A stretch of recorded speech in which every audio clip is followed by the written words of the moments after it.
Japan Pot 74. Not long after these oil shocks, Japan passed some anti-monopoly legislation, but the stricter provisions advocated by some groups were not enacted, partly because of effective representation by the business community. Most Japanese companies acknowledge that profiteering from cornering the market should be prevented, and many business leaders did condemn the offending companies. Some business leaders undoubtedly cooperated only to escape political pressure for a more virulent anti-monopoly law, but the capacity of the business community to restrain such practices by a combination of social pressure and threat of legislation is quite possibly more effective than legislation itself, with all the attendant problems of regulation and litigation. All the business sector associations are naturally opposed to strong anti-monopoly legislation and trust-busting Fair Trade Commission. They toned down public expression on this issue to avoid public indignation. MITI officials are, if anything, more open than business community in opposing the Fair Trade Commission. In part, it is classical jurisdictional dispute, but in part it is because MITI's approach is so directly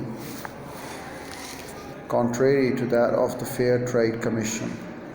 MITI officials believe in the ultimate value of the marketplace, but in the short range they think it is advisable to gain the cooperation of the companies in a sector in cushioning economic fluctuations, thus reducing the disruptions to the specific industries, their employees and the economies as a whole. They are confident that their administrative guidance with the sanctions at their disposal can contain the dangers of oligopoly. The public supports sector cooperation, for they want their companies to avoid the dangers of sudden layoffs and unemployment.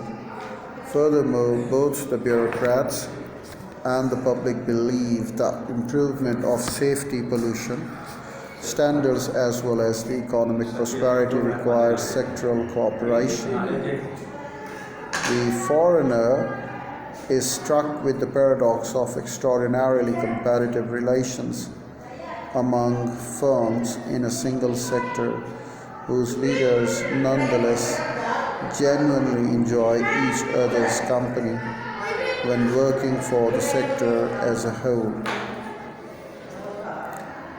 Officials who fight to increase their company's market share can seem totally relaxed in the camaraderie of the drinking with the counterparts in the rival companies. Sector association leaders at times fight almost odiously and effectively in the interest of the sector as a whole, as the individual companies' leaders fight for the goals and fight for the good of their own business.